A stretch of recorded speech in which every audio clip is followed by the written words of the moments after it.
to the republic for which it stands, one nation, under God, indivisible, with liberty and justice for all.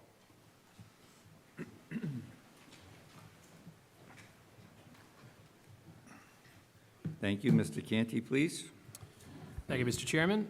Pursuant to modifications made to the open meeting law by the Legislature of the Commonwealth, this meeting is taking place in a hybrid format. Members of the board are joining us physically at the Town Hall here on 26 Court Street. Members of the public are joining us here in person as well as presenters. Members of the public and some presenters may be joining us virtually over the Zoom webinar platform. The login for the Zoom webinar platform is included on the agenda that is posted on the town website. Members of the public may join us via that platform should they choose to do so on that agenda. Members of the public may also view this meeting on Comcast Channel 9 or Verizon Channel 47.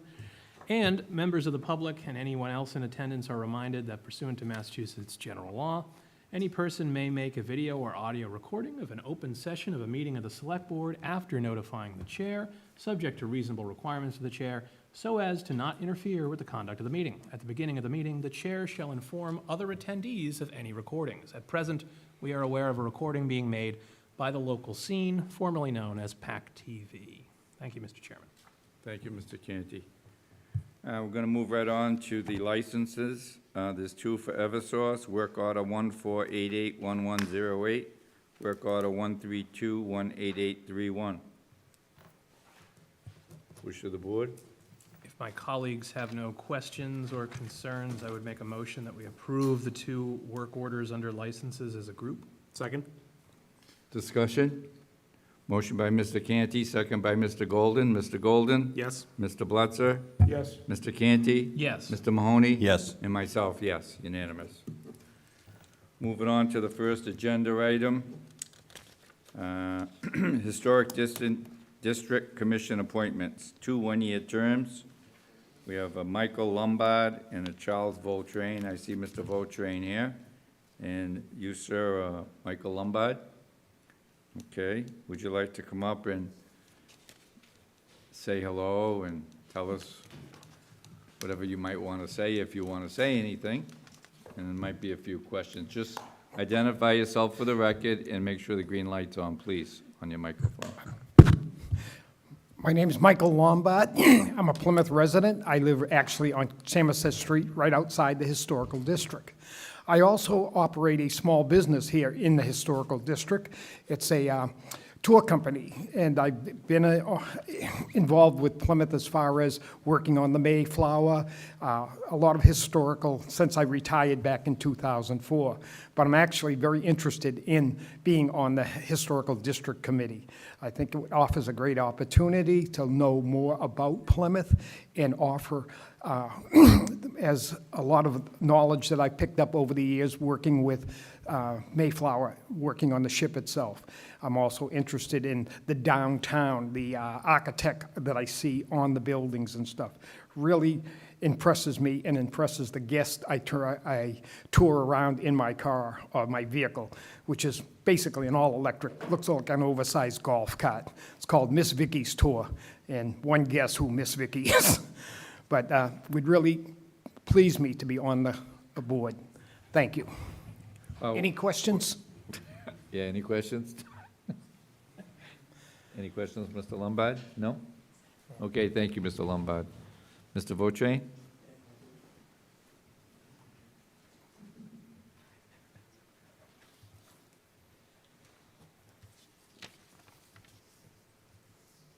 Good evening, everybody. My name's Charlie Vautrin. I've been a resident in town for 51 years. Currently, I live at 22 River Street in Chiltonville. And I've been rather involved, you saw from my resume, with lots of the units and organizations here in town. And I've always had a big interest in history. And when I saw the opening, I thought, well, I should help and do my part, help out the town some more. So that's why I'm applying. Does anybody have any questions? I do, Mr. Chairman.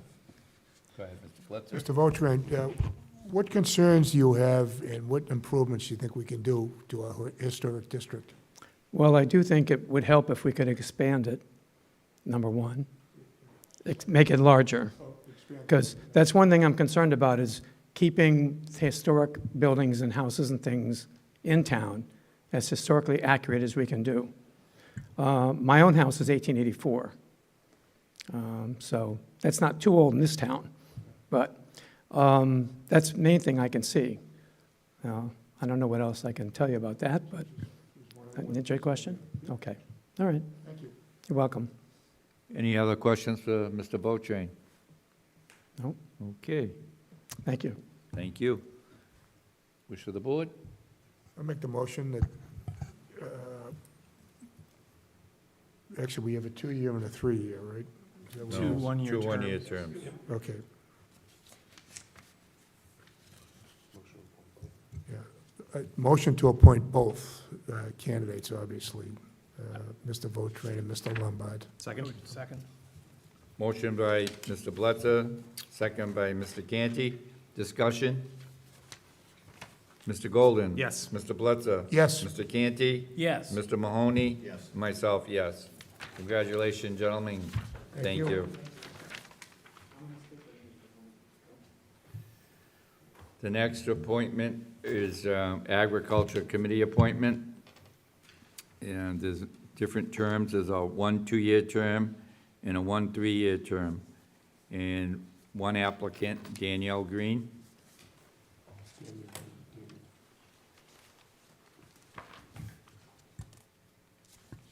Hi, everyone. Dan Green, 58 Boot Pond Road, Plymouth.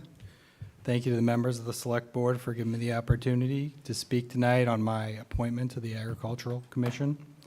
For any of you who don't know me, I live at 58 Boot Pond Road. In addition to pursuing this appointment opportunity, I'm also a member of FinCom. My family and I moved to Plymouth from Weymouth in early 2020, drawn by open space, natural beauty, and the opportunity to start a small-scale farm. Since then, we've transformed our home and backyard and front yard into a Green Acre Flower Farm, a no-till regenerative flower and egg farm. Over the past few years, we've established several beds, taken over the front yard, made a small greenhouse, and established a flock of chickens. Our focus has always been on sustainability, soil health, animal welfare, and promoting local biodiversity. We sell our flowers and eggs through a small farm stand outside of our house, and each season brings some new learning opportunities as we kind of try to get our feet under us on the whole farming thing. I'm grateful to have built some connections with our neighbors who stop by and pick up some local eggs almost every day. And I'm very excited to have this opportunity to join the committee, and I welcome any of your questions. I ask you, Dan, there's a 2-year term and a 3-year term. Which one do you prefer, or which one would you like? If it pleases the board, I'll take the 3-year to. Okay, all right. Any questions for Mr. Green? Mr. Canty? Hi, Dan. Hey, Kevin. So I don't really have a question for you, but I did have the opportunity to serve with you on the Advisory and Finance Committee for a brief period before I was elected to the board. I know you're still on the FinCom. I found your work while you were on the FinCom to be exemplary, and your attendance was always very good, which is, I can't say the same of all the members over the time that I was on the committee for 9 years. Many were good, but not all. But you were also, prepared for the meetings, you asked good questions, you learned pretty quickly when you started, and I'm sure you'll pick up the things that the Agricultural Commission is doing as well. So I think you'll be a great addition to the commission, and I thank you for your continued interest in giving volunteered time to the town of Plymouth. Thank you. Any other questions for Mr. Green? Seeing none. Pleasure of the board. Make a motion to appoint Mr. Green to the Agricultural Commission for a 3-year term. Second? Motion by Mr. Canty, second by Mr. Golden. Discussion? Mr. Maroney? Yes. Mr. Canty? Yes. Mr. Blitzer? Yes. And Mr. Golden? Yes. And myself, yes. Congratulations and thank you. Plymouth Airport Commission, Community Advisory Committee Plan. Mr. Chairman, members of the board, Ken Fosdick, Chairman of the Airport Commission. When last we met here, several months ago now, a recommendation was made that we form a Citizens Advisory Committee. And at our next meeting, we voted unanimously to establish that committee. I then asked for a subcommittee to be formed to develop the plan and to move forward. Paul Worcester has agreed to chair that committee, and he's here tonight to tell you our progress and ask for your assistance. So at this point, Paul. Yeah, sure. Mr. Chair, Mr. Vice Chair, gentlemen and ladies, I'm Paul Worcester, Airport Commissioner since 2001. All right, which one am I going to use? Look at me. That one? Sorry, it's the small remote and the red buttons. Okay. Number one, off the top, this should be interactive. Please interrupt me if you have questions as we go through this. I am not a slide reader. That's why you have the briefings and the materials. So I'd just rather talk overview as we go through each of the slides. There aren't that many. I think there are only 9 slides, so we should be able to step through this fairly quickly. Yeah, you have 3 minutes. As it relates to the agenda, really it boils down to 3 things for tonight. One, the need for the Community Advisory Committee, or the CAC as we've been calling it, or in paper, we're calling it the PYM CAC because there are other community advisory committees. So we tacked on the PYM, which is the 3-letter identifier for the airport. Second is the initial process, which is essentially the second bullet with sub-bullets up there, and then next steps, and then, of course, questions as we go along. Going back as far as a little bit of history here, and maybe an attendance disclaimer too, the Airport Commission holds monthly meetings. The attendance, as you can imagine, the agenda is relatively dry, especially for non-aviators. We do host a lot of proponents for facilities and land use, et cetera, so a bulk of our time is taken up with that. But one of the things that is of serious agenda, and we get to it approximately every 10 years, and that is a technical master plan update. And it's an FAA-guided, more or less directed matter where we go through issues on our airport, review facilities for safety, mostly for safety issues, and to correct things that may have generated over time to become safety problems. As well as facility upgrades, and we'll get to one of those, which happens to be our wastewater treatment plant.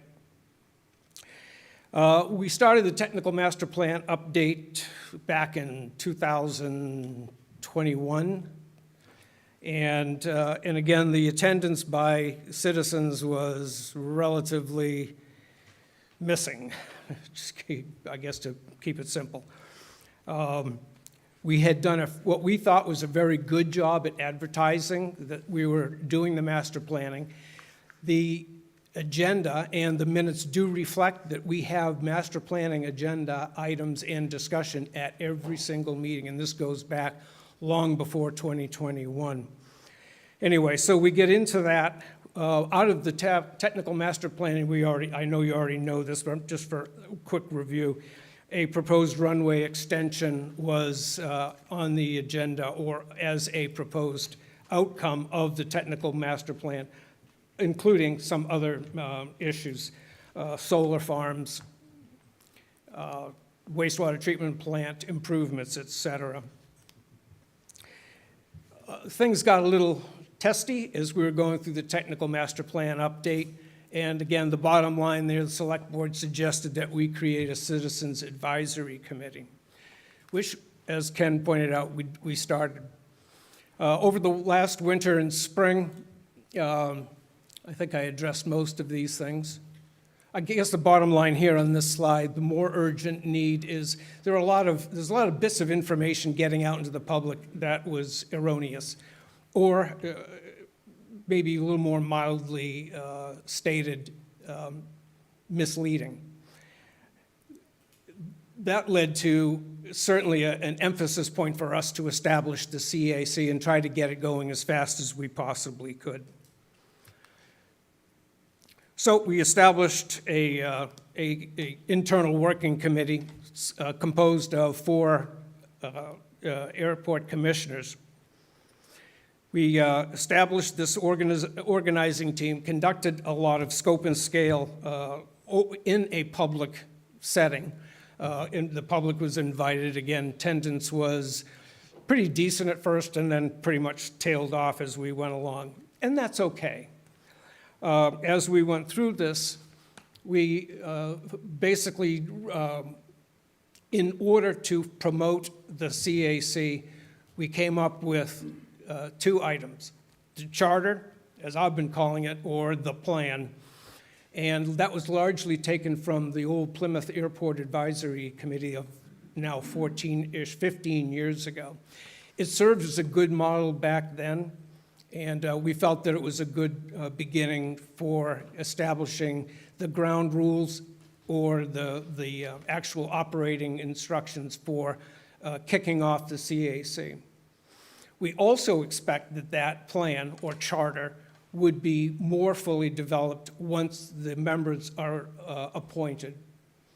And the reason for that is we may feel that maybe the community members and maybe some of the airport users feel that we might have missed some things. So we don't want to leave things out. So right now, it stays draft, but we will be expecting you to vote on that in terms of approve of the concept. The second thing out of all of this is the member solicitation guidance or the member solicitation form that you have in your package. We worked on that in earnest, and it, again, it was a jointly developed product using a number of different outside agencies' versions of a similar kinds of process. And we thought it was actually pretty decent and in a nutshell gets to the heart of the characteristics, qualities, values, whatnot of the appointed members. So again, those 2 things we'll be looking for your approval tonight. Once we get through this, then the next step would be establishing a selection committee, which is essentially the second big bullet up there. We don't own the concept or the decision on how that should be structured. Our thoughts were 3 to 5 members to keep it efficient and small. So once we get the solicitation message out, then we obviously then take in the applications and a small committee reviews them. We're hoping a select board member would sit on that, obviously an airport commissioner or 2. And thirdly, we think an outside, perhaps the precinct chairs that might also weigh in. I don't think Carver would really want to participate, though I think we're probably going to have to provide the same briefing to them, since it does involve the town of Carver. To date, they've been a little reluctant to jump in and take on a hands-on approach with managing the airport, and that's okay too. I put together a quick SWOT, if you will. One of the things that we hear about is the size of the organization. So we're promoting or proposing about 24 people. And that sounds like a lot, but talking about it with the team, we're not really sure how to make that any smaller. Bringing it smaller then reduces some of the opportunity to be fit for the community to be fairly represented or fairly heard. Charlie? You said you wanted input. Sure. So I'm going to interrupt you. I got an easy way to strike 4 members. Take Carver right out of the equation. If they don't want to be a part of this, having any Carver representatives on the committee. We're proposing we have 3 on each runway end, so they will have 3 on the west side. But if they don't want to be a part of, you just Well, said- again, this is an advisory committee, so we suspect that they will want to participate for no other reason to represent folks like South Meadow Village, et cetera. Now, they may turn around and say, we're not interested, and I think that kind of hurts us a little bit because now we don't have some fair input from that runway end. It's just something to keep in mind, because I think 26, that's a lot of members. So. Yeah, it's a we lot of- understand. It's a lot of members, but anyway, so just keep that in mind. That's my 2 cents for right now. Thanks. Anything else while we're on this? Well, yeah, as we're speaking, my phone's going off, and there are people from Carver that would like to sit on that. Just come up on the watch, so I think that answers that question.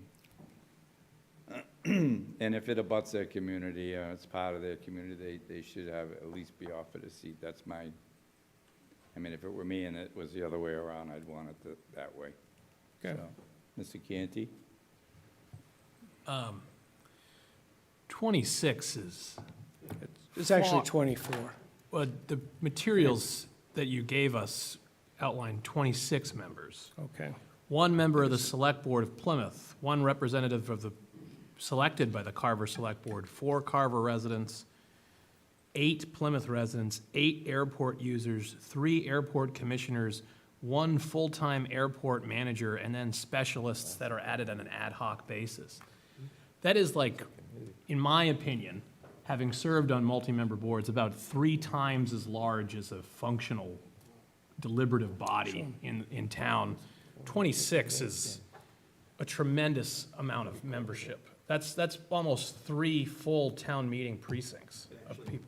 If you add the numbers up, I think it's 29 is what this. Yeah, that's way too many people. Particularly, you haven't really gotten to it yet, but you have a thing later that you want everybody to operate by consensus, and if people disagree, they just abstain, or it's unworkable. It just, there's no way that 26 people can't agree where to get lunch, let alone agree on the future of an airport and how to run it. You're gonna have people with business interests, you're gonna have residents with their interests, some of which may be diverse from each other.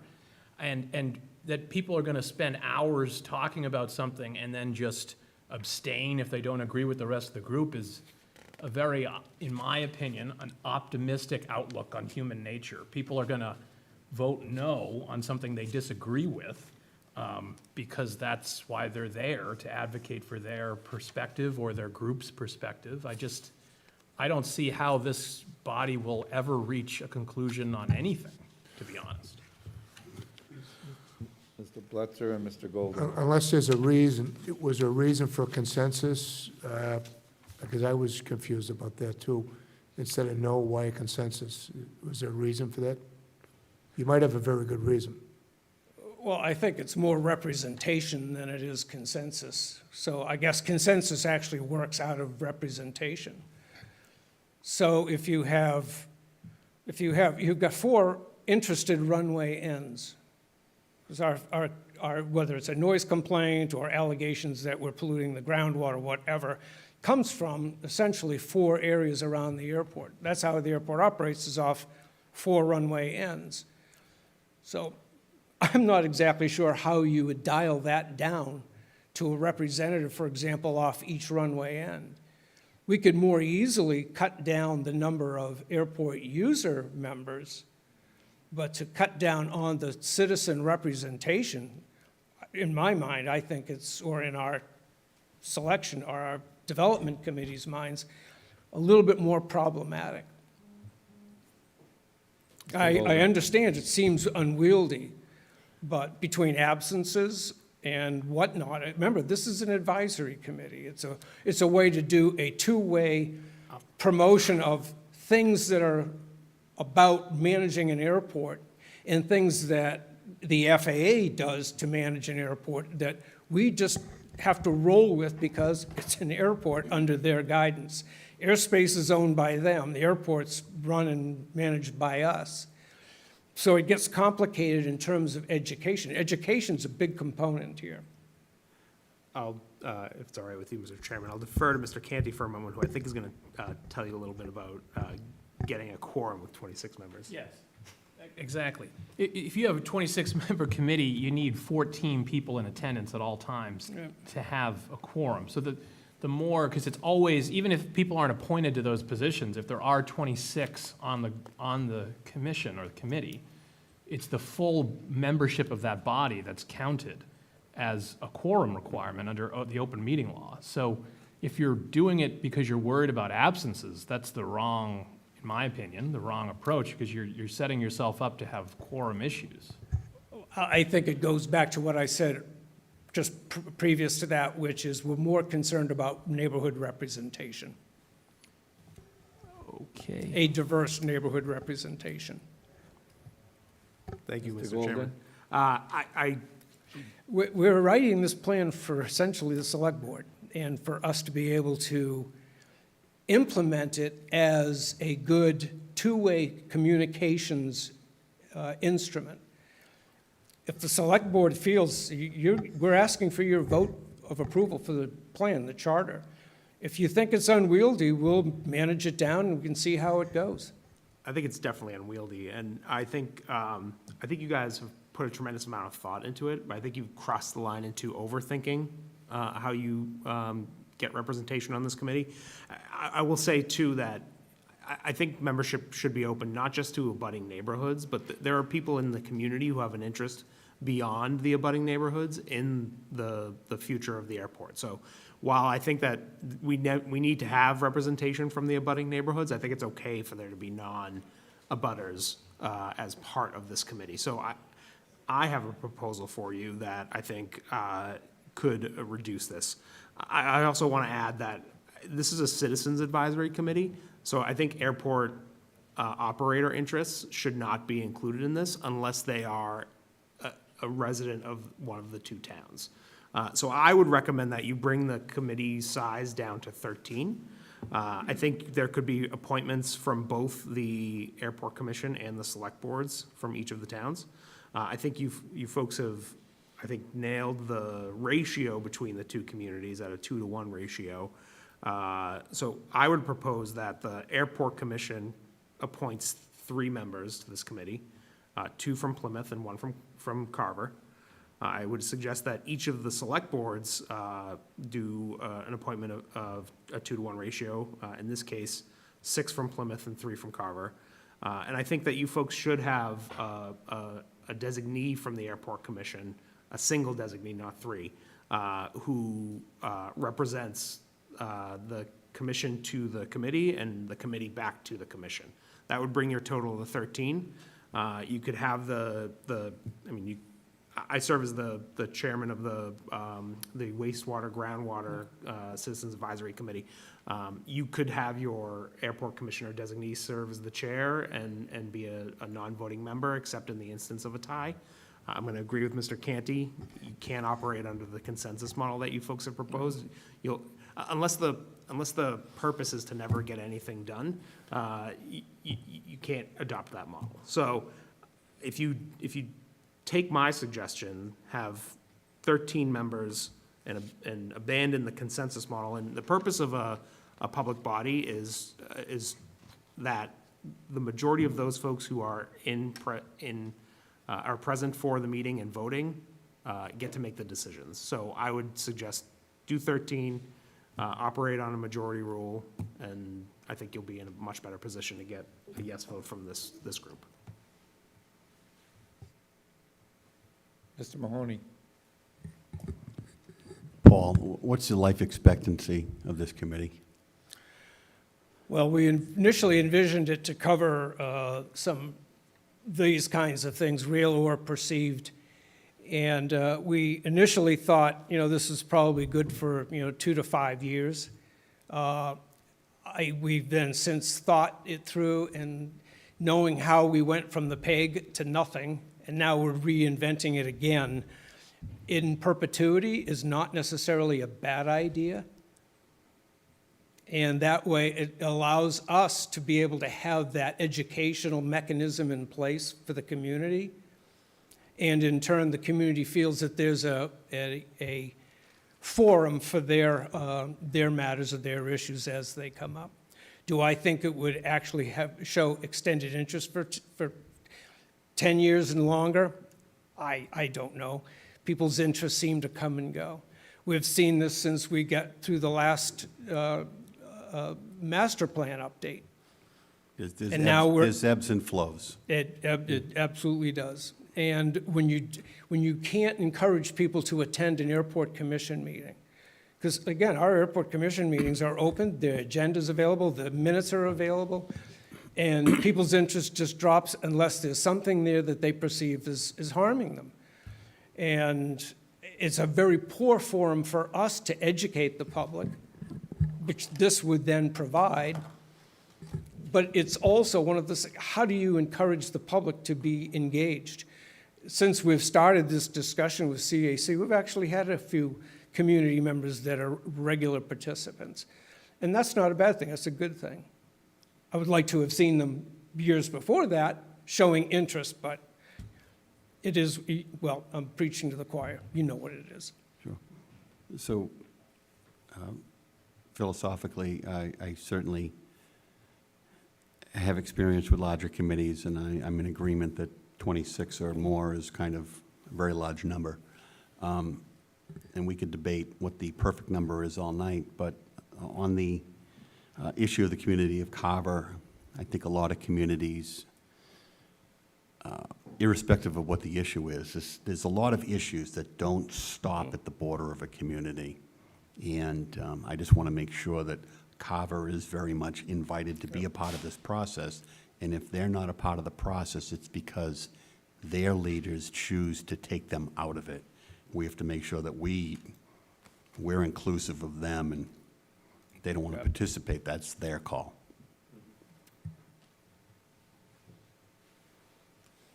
Any other questions or comments? Mr. Canty and Mr. Blitzer. Not to add further wrinkles, but the town charter requires that the select board be the appointing authority for all multiple member boards, committees, and commissions, except as otherwise provided in the charter and/or the town bylaws. So that's under section 3, specifically section 3-3-1. So I think, I don't disagree per se with Mr. Golden's proposed reduction, and those other groups like the Carver Select Board, the Airport Commission could make recommendations to us, but I think we would have to be the ultimate appointing authority. So I think that's a way that we could comply with the charter and still have functionally those individuals having input there. But, you know, otherwise. Now, Mr. Golden, did you have in your proposal, was a member of the select board on our select board on there, or was it just people we appoint? I didn't envision a select board member, but I'm not opposed. I think, I mean, they're advising the airport commission, so I think if they were advising us, like the groundwater discharge, I think it makes sense for a select board member to be on there. I don't personally feel the need for so I am on Mr. Golden and I have the distinct pleasure of being on citizens advisory panels already, so I think we're spoken for. So unless my distinguished colleagues are really champing at the bit to get on another one, I think the airport commission would be a good membership on there, but I don't know that we need to, but just to add that particular wrinkle to comply with the provisions of the charter. By the way, we do accept that. I'd be fine with the select board making the appointments. I only suggested the airport commission because they had that as part of their proposal. So if, I agree, Mr. Canty, having reviewed the charter in great length, I think it's probably best for us to do that.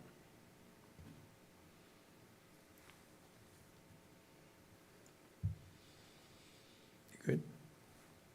Mr. Blitzer. The last thing I wanted to say is about the consensus.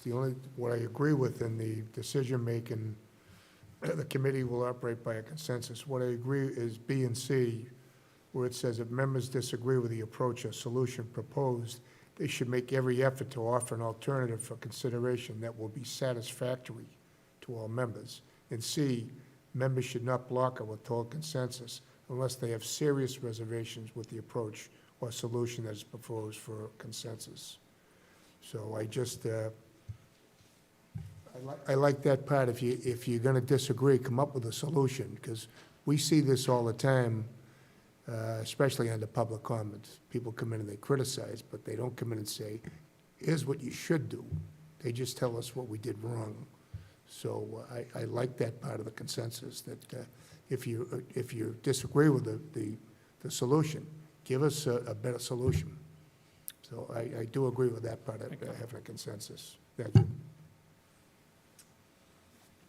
Wish of the board? What are they looking for us to approve? What's the minimum that they want us to approve, basically, tonight? There's a lot in their outline that I would be unable to vote in favor of, but if we could make modifications and send them back to the drawing board for some policies and procedures, I think that would be a little different. So is that, can we do that, or do we have to, is it a yes or no on what? Now you're asking me? Yes. Oh, that's a first. Would you like an input? Well, do we agree on the number and the appointing authority for the Citizens Advisory Committee? I agree with As Mr. Mr. Golden Golden's. put it out? So just to be clear, Right. it would then be 8 members appointed by the Plymouth Select Board, 4 members, assuming they want that, from the Carver Select Board, and then a single member designee from the Airport Commission itself. So we'd have to get recommendations from the Carver Select Board and the Airport Commission that we could then choose to act on or not in order to comply with the charter, but we could do it that way and still comply with the charter. Would the select board prefer we go back and rewrite the charter so it's clearer in accordance with your downsizing? And then have you look at it again in a week or 2 weeks? I wouldn't be opposed to, I would say I would also, should be a majority vote of members present at a meeting. Right. That's the quantum of vote for something to get passed. I think having aspirationally the desire to reach consensus could be great, but in order to get anything done, you're gonna need to have a majority vote of members, because I'm on the Nuclear Decommissioning Citizens Advisory Panel. The way that one is organized, under state statute, it's a majority vote of all members to get anything done. And there's 21 appointed members or positions, not all of which are filled. So there has to be 12 people voting in the affirmative to get anything done because of the way they wrote that. So there was an extended period where the NDCAP couldn't reorganize because they couldn't get enough votes to do something even that basic. So a majority of members present is the standard, you have Robert's rules, that would be a lot cleaner and easier and more effective. And you could still listen to people dissenting opinions, they get to say their piece and vote their vote, but at the end of the day, you need to get stuff done.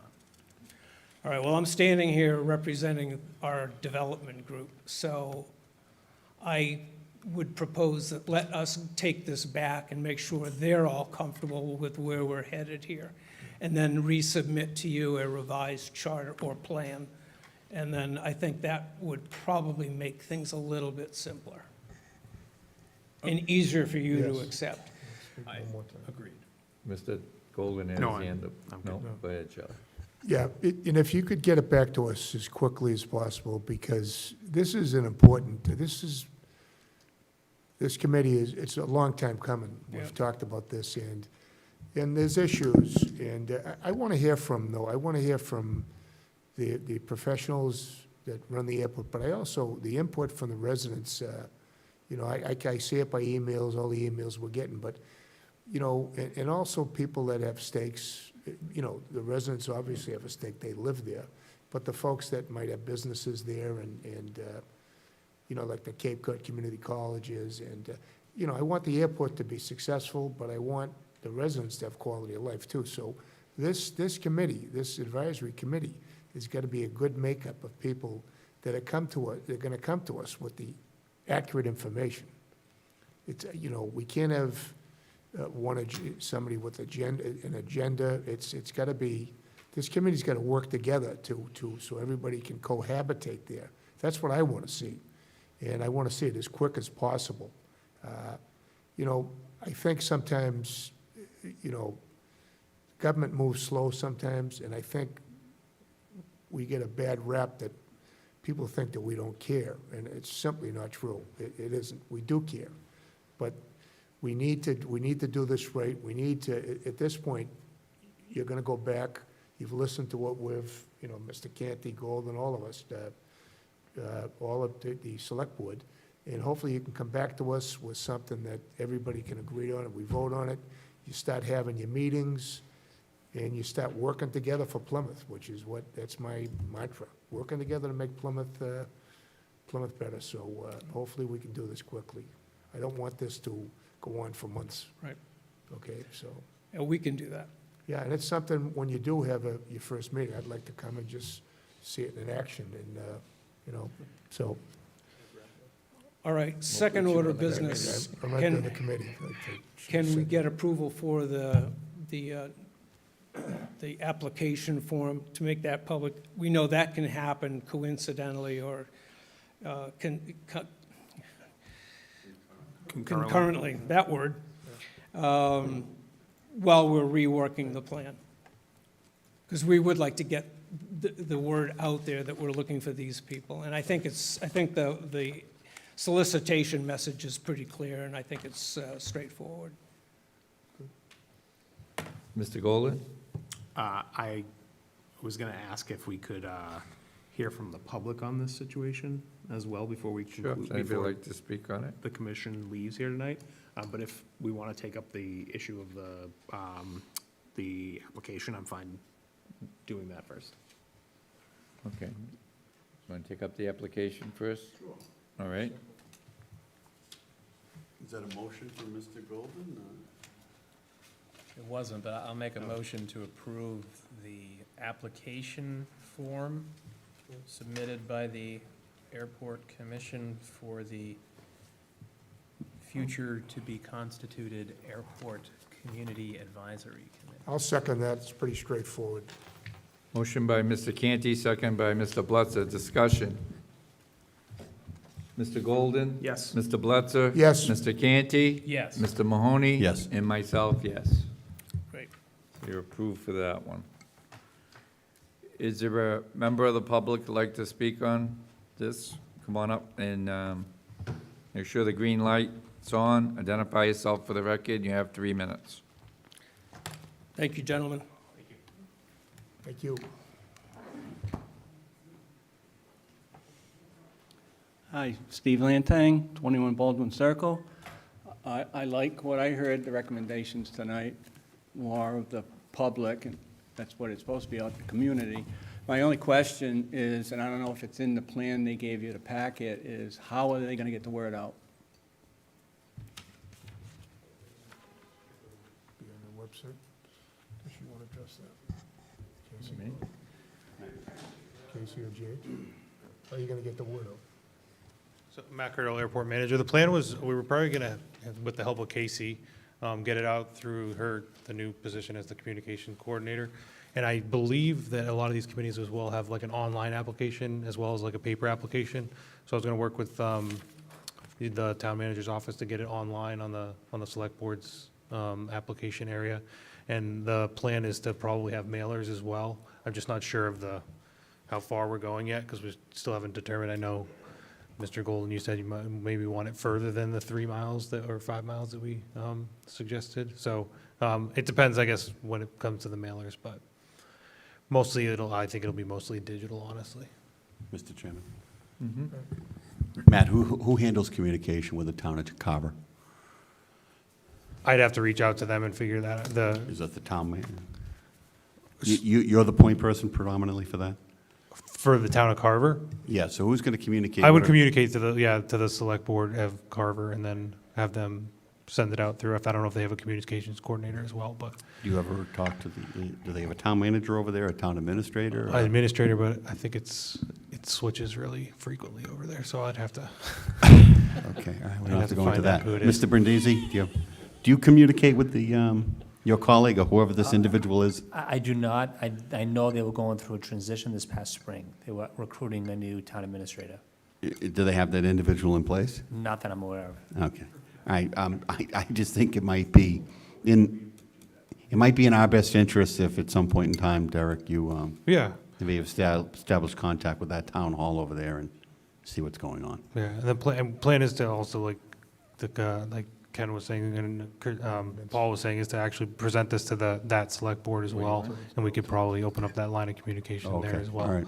I know we've done mailers for, when we did air shows in the past, we talked with the town, and we were able to get a list of addresses within a certain distance, and we could do the mailers as well. Could you let this board know, Matt, if and when you get on the agenda over in Carver, so we know when you're going in there, the time, Yes, sir. the date and the place? Thank you. Yes, sir. Mr. Blitzer? You done, John? I have a question for the town manager, Mr. Brindisi. Since it's a town-owned airport, I think we have to open it up to all residents, right? That doesn't mean we have to, all residents could apply, right, for this committee? That's entirely up to you. You can So it's our designate decision? specific seats for specific purposes. Okay.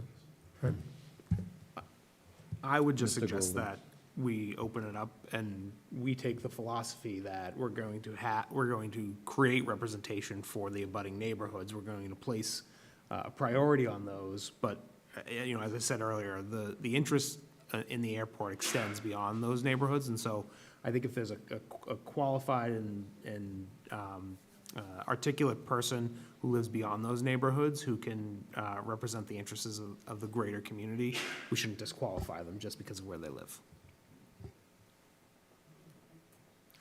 Okay, and I am being advised that there is an administrator in Carver. That being said, Mr. Wohler, how much time do you need before you're going to come back to the board approximately? A couple weeks, or you need a month, or? 2 weeks. 2 weeks. Are we on the schedule in 2 weeks? We are, okay. Right, I'm gonna go back out to the public. We just had a couple questions we have answered. So is there anyone else in the room that would like to speak to this matter? Seeing none. Jade, somebody online?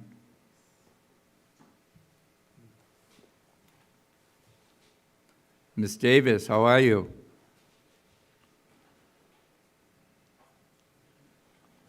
Fine, thank you. Can you hear us? Yes, I can hear you, thank you. There you are. No, I'm just listening. It's always very interesting, thank you. Okay, then. Put your hand down, please. Anyone else, Jade?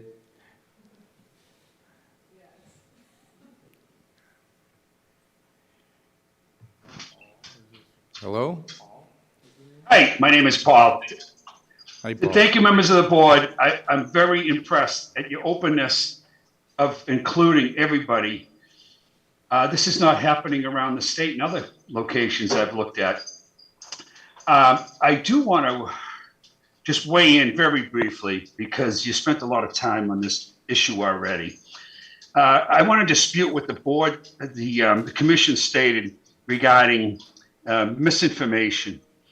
I want the board to know, and all the residents, my fellow residents around Plymouth, that when I'm around the recreation areas around the airport, I see black plumes of smoke and soot coming from these airplanes, and it's smog.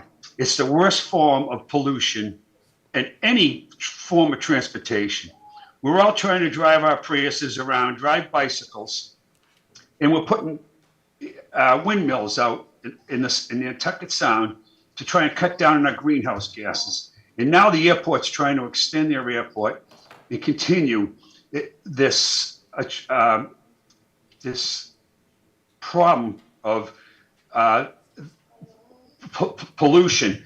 I want to add, and I'm going to conclude, greenhouse, that aviation fuel is actually kerosene. It's loaded with lead still, and it's the worst form of pollution ever.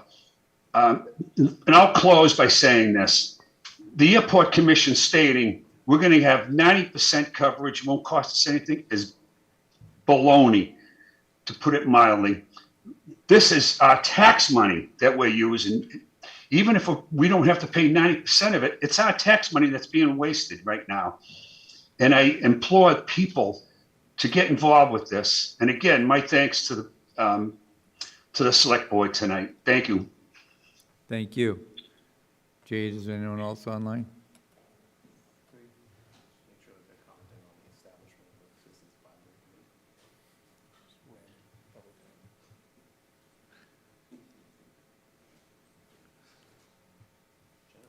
Jennifer? Hi, can you Hi. hear me okay? Hi. Yes.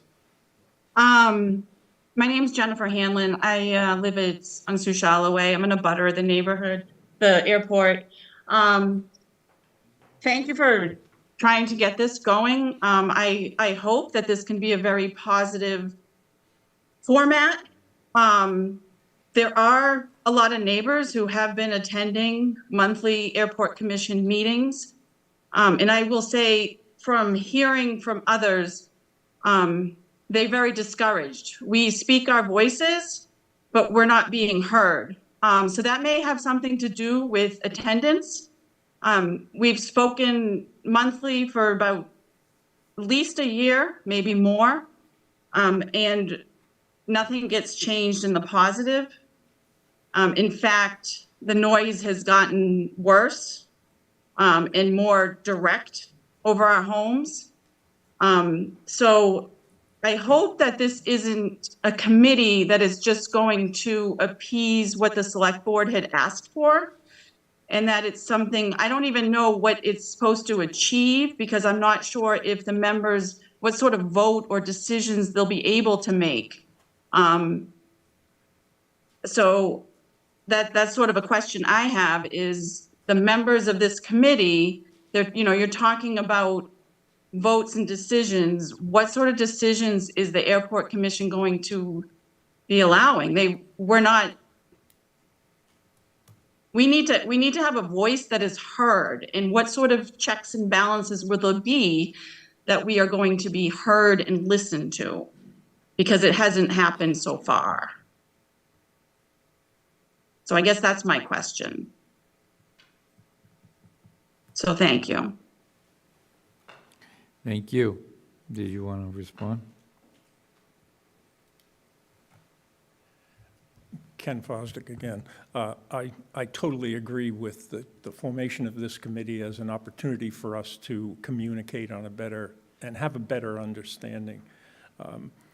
It's very difficult when somebody says that there's lead in Jet A fuel.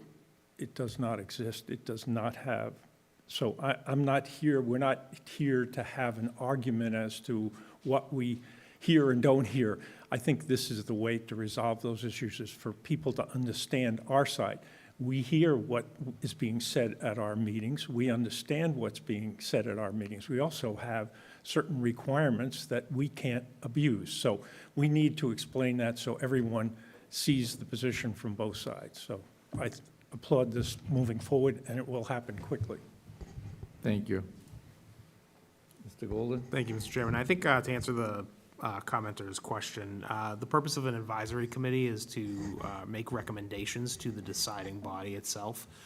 So if, for example, the airport came to the Citizens Advisory Committee and said, we want to extend the runway, this advisory committee would take up a discussion and most likely receive presentations from people in favor, people opposed, and they would render an opinion and make a recommendation to the Airport Commission saying, yes, you should, or no, you shouldn't. But ultimately, the Airport Commission is still the deciding body. Anyone else? Yes? Sharon? Hello? You muted? Oh, yeah. I see it. Oh, I'm sorry, it just happened by mistake, but I would like to say something. Can you hear me? Yes, and your name for the record?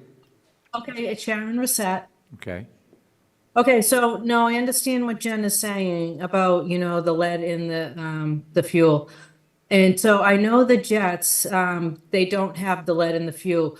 But, you know, the bigger the jets get and the more they, you know, they feel like they're doing better with the fuel, but the nanoparticles get smaller.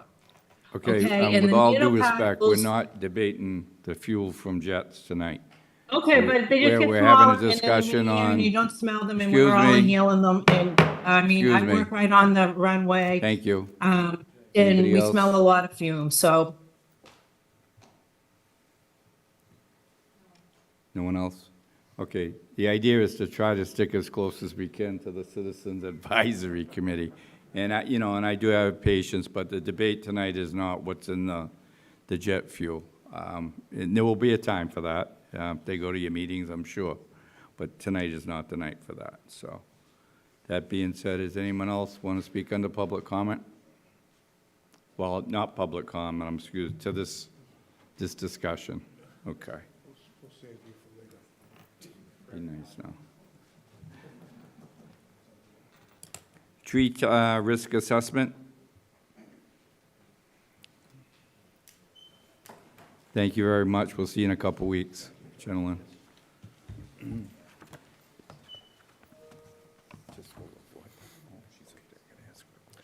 Good evening, Nick Fiala, Parks and Forestry Superintendent and Tree Warden, or as my son likes to call me, the Town Lorax. I am here tonight as the Lorax, but unfortunately, we're going to be going over some controversial removals that are going to take place in the very near future. I did have a third-party arborist come in. His name is Dave Hawkins. He's here tonight via Zoom. He's a consulting arborist of Urban Forestry Solutions. Dave does great work. He uses really high-tech, state-of-the-art equipment to do his assessments, and I brought him in just so when we assess these trees, we know that there's really nothing we can do to further the health of these trees. With that said, Dave, you on? D-Hawk?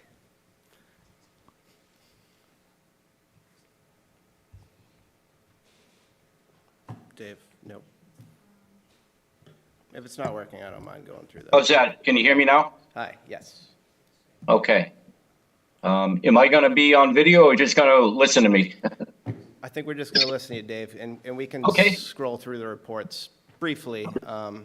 Yeah, fair enough. Yeah. Are you able to see the screen? Yes, yep, Okay. that is up. I have it on my larger screen too. So this one, we're just discussing the first one, which is located at Jenny Grist Mill. Jade, if you could scroll to the next, please.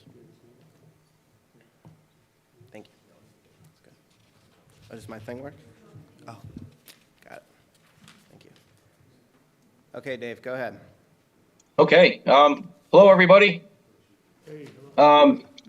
Kind of awkward not seeing everybody, but I'll describe this. There's more detail on how I assess trees for risk in my report, but I'll speak to this tree here. I know this is a touchy tree. It's in a historical area.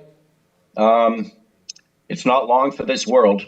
And, me as a risk assessor, my job is to assess the risk and present you, the risk managers, with the information that's going to help you make the decision on these trees. Now, you can certainly keep this tree for as long as you want, but from what I understand, Nick, who was your foreman that I met out there? I forget his name. You probably met Carl Levendale. Yeah, Carl and I talked about it, and part of this whole tree risk assessment thing is one component is the occupancy rate of this area. Who's going to be using this area, and are they going to be in danger from these trees? And he said, yeah, this is, it's a place where people hang out. And it was a little concerning to me because there's a lot wrong with this tree, including a lot of deadwood and some structural issues. But if it's an important tree, you take away the risk by eliminating the use of the area under that tree, under the risk area. So that's one option you guys can think about. It has a lot of problems. I don't think it's worth trying to nurse back to health. It's a very old tree, and it's had a tough history, it looks like, from past branch failures and some structural issues and a fair amount of decay. So that was my recommendation is to remove this tree, but ultimately that's your decision.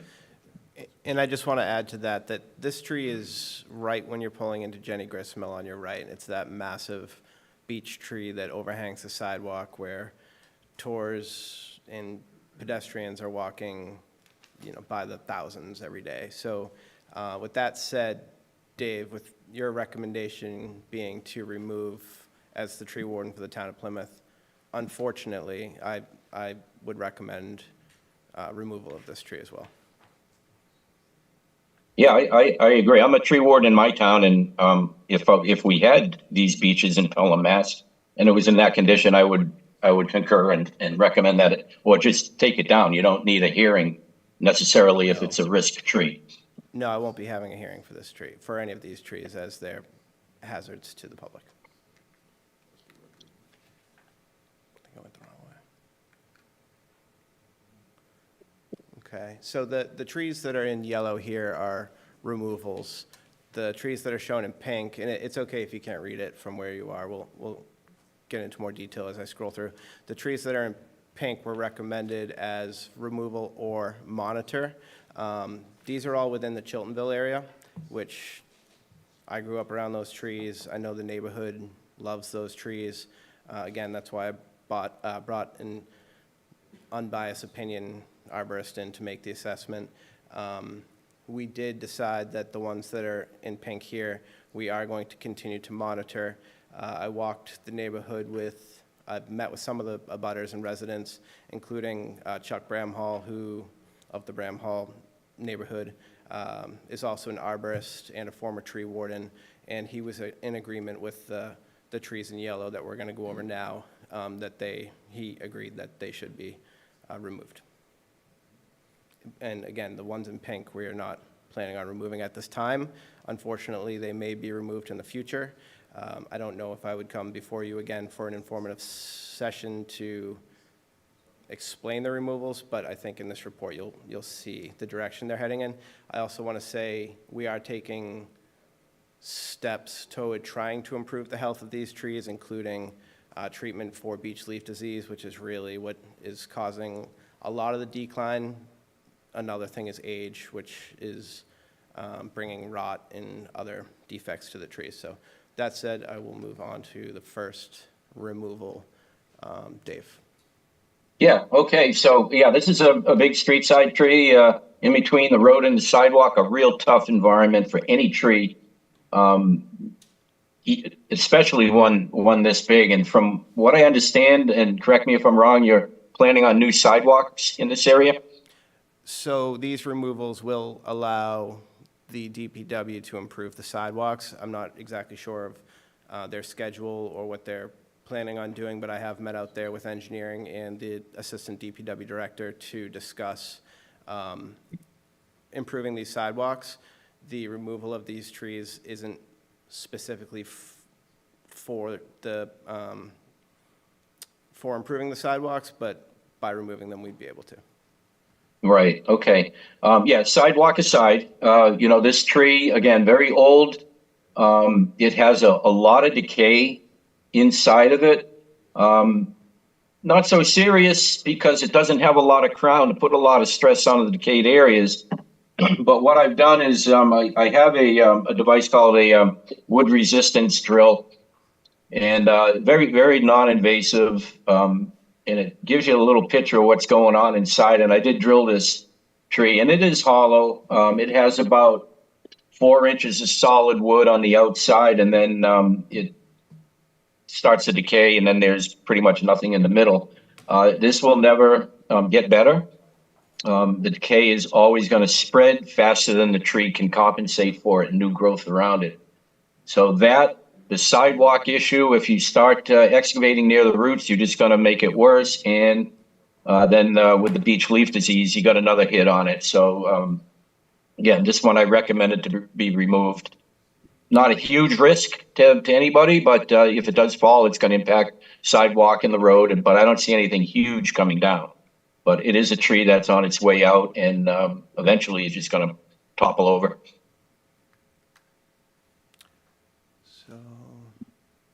So this would be this next tree we're looking at here is a monitor or remove. I took Dave's recommendations on any of the trees we had assessed. We actually had, well, you saw the list, we had about 10 trees assessed total. Since we've gotten this report, we have gone and pruned the dead wood, and we're going to continue to monitor this tree as well as treat it for beech leaf disease. So Dave, I don't think we need to really dive into that one, so I'll skip ahead to, Okay. yeah, and you can speak to this one. This is tree number 5? This is tree, I can't see from here, it might say 6. It's the Norway maple, and I can actually, Oh, yeah. I can explain Yeah. this tree.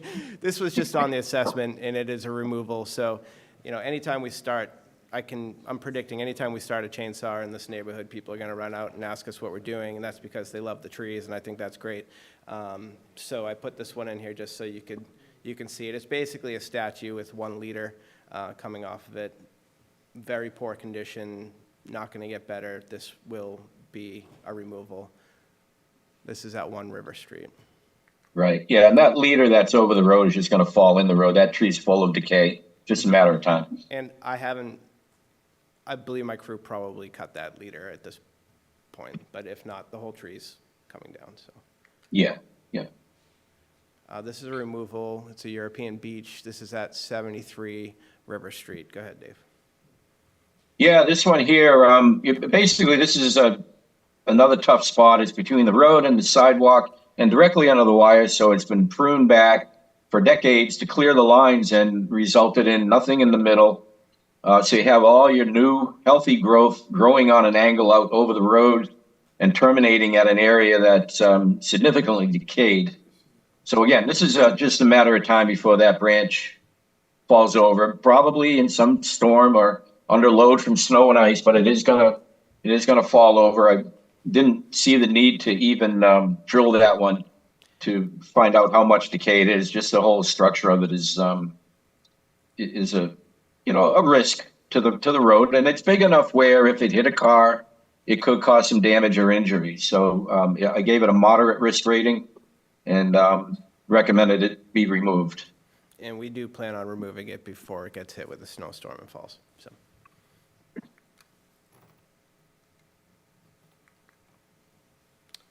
This is a monitor or remove. This is at 8 Clifford.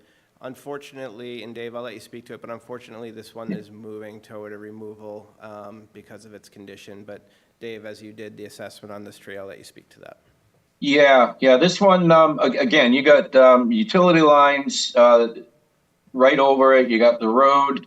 I did drill it, and if you do look at those readouts, I'll kind of explain what's going on here.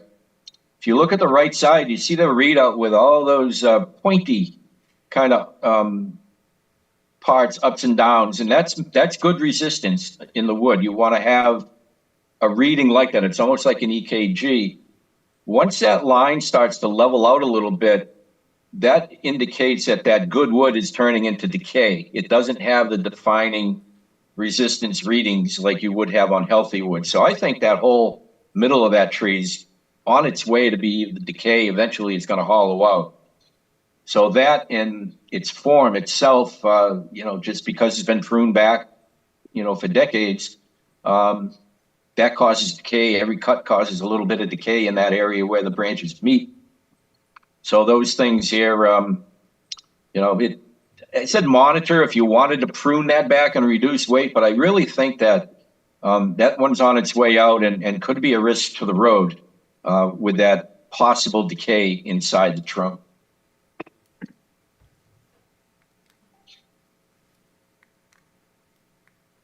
That might be the last tree. I believe it is. Yeah, you did mention the ones up on, let me pull up my other report here. Did you want to cover the ones on, where was it? Overlook Terrace, is that anything that, I thought you mentioned that, so I brought up the old report. Oh, okay, no, I'm not prepared to talk about that one. That's from an older report. Okay. I can't even think of whether or not you recommend a removal. If you did, it's gone, but if you didn't, it's worse. We haven't removed it yet, so. Okay, yeah, I think it was a monitor or remove, either one. And for the record, I do assess hundreds of trees myself. It's these controversial neighborhood trees that the neighborhoods, want to really try to save, which I do too. But it's nice to have an unbiased third party to make assessments on those trees when necessary. I'd be happy to answer any questions, and I'm sure Dave would himself. Mr. Mahoney, then Mr. Canty. Mr. Votran wanted to say something too afterwards. Nick, all the work will be done in-house? Yes, anything that is not within the power lines will be done in-house. Otherwise, I've already walked with the Eversource arborist, and he's on board with my go. Okay, so we come off of Summer into the Grist Mill parking lot to the Yeah. beech tree on the right. That's removal. And then we continue down another 100 yards and we come to tree number 2, which is the Yep. tulip poplar. Yep, So 200-plus years old, so that one's going to stay for now. But yes, there's going to be some pruning of absolutely. dead branches up in the, what do Yep. they call that? The crown, is that the term? Yeah, Canopy, crown, same thing. nice. Kevin said canopy, I didn't. So, and then so I read some sort of cable will go out there, up there to stabilize one of the branches that's remaining. Yeah, that's on there's a cable in the beach, but Dave, did you recommend a cable for he might not be here anymore, but did you recommend? Yeah, no, I'm here. You did. Let me pull it up. I believe I Yeah. did. There was one large limb hanging out that could use a cable. Reduce the weight of the north lead and install a support cable connecting it to a central Right. Yeah. male leader. So I'm not a huge fan of the cabling. Sometimes that can cause for further issues further down the road. We had cabled, I know of a couple trees that we've cabled. One of them's, I think, on Allerton, and the other one is this beech. And it helps, but I feel like maybe I would look to prune harder instead of cabling. But we do plan on visiting that tree. We wanted to wait till tourist season kind of slowed down a little bit before we're taking up that whole parking lot, but we So- are going to do some work. This gentleman's name is David? Dave Hawkins. So Dave, with proper maintenance of this tree we're currently talking about, life expectancy can still be decades out? Oh, sure. Yeah, yeah. Technically, a tree could live forever if it wasn't for us. So Don't the get environment gets them. But yeah, it's an old tulip tree. They're pretty hardy trees. So yeah, I could say easily a couple decades out, Okay. weather permitting. All right, and Nick, for now, no 300-year-old beech trees on the top of Burial Hill you're looking at? No, but I will. Okay, that's good. I'll leave it there. Well, I do, since you brought it up, I do want to say we've been treating all those beech trees for beech leaf disease. It seemed to have slowed it down a little bit, but So maybe we can- should have left it at that. We're gonna No, that's we're gonna okay. keep So- treating them to. So try what to- is beech leaf disease, and what is the outcome if it's not treated properly? The tree will die, and beech leaf disease is basically a disease caused by nematodes that take the life of the tree. If it's not treated, they just go at it harsh. Dave actually Dave, were you my professor in the tree warden class about beech leaf disease? I can't remember. I don't know if it was around there when you were in the class, but somebody else might have brought it up. I was more in the tree risk rather than plant healthcare. That's right. But So- yeah, it is a serious disease. Yeah. You It's- come into one spring or summer, and if a tree gets to the point of no return, there will be no leaves on the tree, it'll just be dead? If it's to the point of no return. But beech leaf disease does move slow, so it would take more than 1 year to kill the tree. But Plymouth was one of the first towns, unfortunately, that it was found in Massachusetts. All right, I kind of brought that up a little tongue-in-cheek, but I don't know if you know the history. About a decade ago, I believe one of your, Mr. Bubbins, who was prior, there was some controversy over, and there was a meeting in the middle, and I believe 2 of the trees up there were removed, and, Oh, yeah, well, I'm treating them. We're going to try to keep them alive. okay. All right, good luck. Thank you. Any further questions? So, sort of following up on where John ended, so most of the trees you're looking to remove are European beech trees. I think only one of them is not. Right. So is it just, do we have a lot of European beech trees, so statistically it's more likely that they're gonna be removed? Or is it a rough time to be a European beech tree in Plymouth with It's- beech leaf disease? It's a or- rough time to be any beech tree in Plymouth. Okay. Yeah. Because of beech leaf disease? Mm-hmm. How does it spread? Originally, they thought it spread through the roots, right, Dave? But now we're finding that it spreads in the air from one tree to another. Yeah, that and leaf litter. It's actually a microscopic nematode, and there's like, a couple thousand per square inch inside the leaf. And I guess when the leaves fall, they take the nematode with it, and whatever moves the leaves around takes the nematode with it. I think it's airborne too. It's so small, it's microscopic. So, yeah, it's a new disease, and they're really trying to figure this thing out. But they're gaining some ground on it. And when it spreads from one tree to another tree in the early spring, if the tree has its buds, I believe that's where it nests and keeps safe. Right. So What do you do to treat European? we do, Or beech leaf there's a disease. couple different ways to treat them. We do a trunk and soil drench of a high phosphate liquid. Okay. Yep. All right, thank you. Any further questions? No, Mr. Votrain had a question, I believe. Come on up, come on up. Go to the mic. I just want to ask him, okay?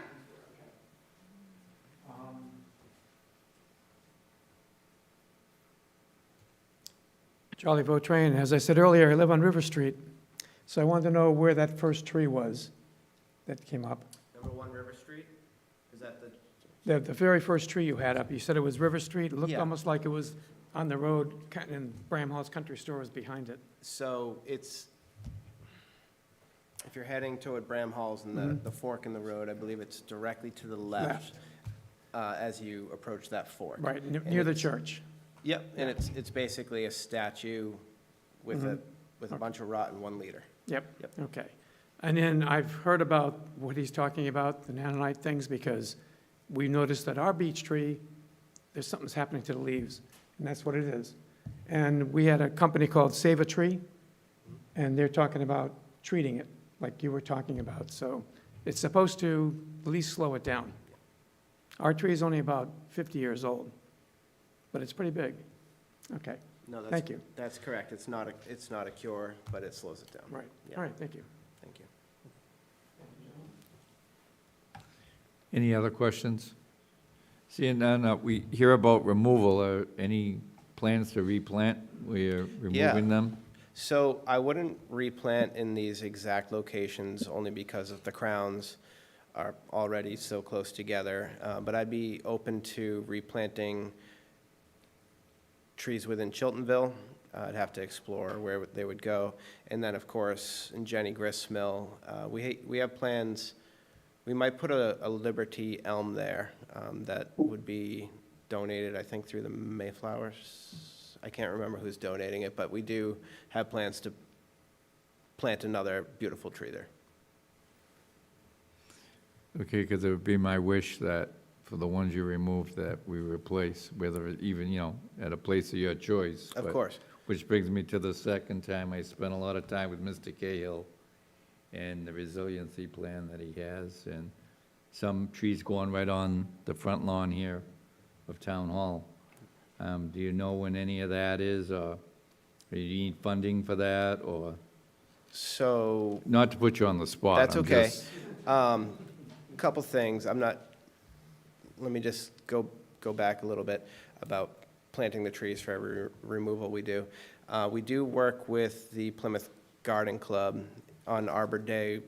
They pass out about 500 saplings that I'm able to order for them. They pitch in. Those get planted in Plymouth, and then we also try to replace trees as we remove them if they make sense. If they're in an area, we wouldn't do Long Pond Road on the side of the road, but if it's a an area with a sidewalk that would be appropriate, no power lines. We like to replace that tree as well. And then, what was the second part of your question?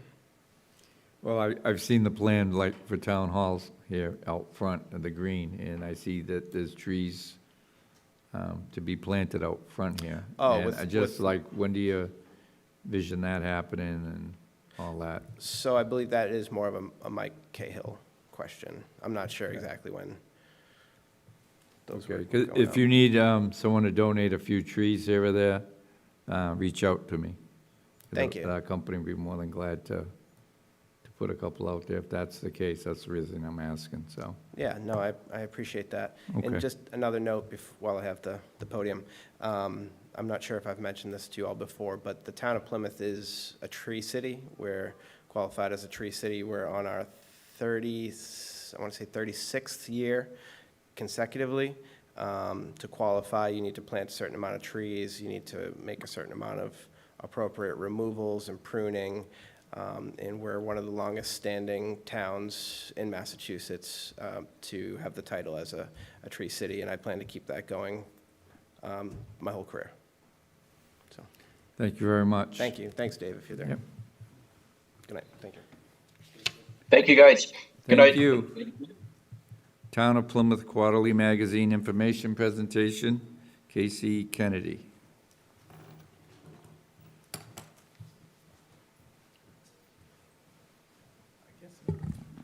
Mr. Chairman, was there any vote needed No. to sign off on the removal? Didn't say it was.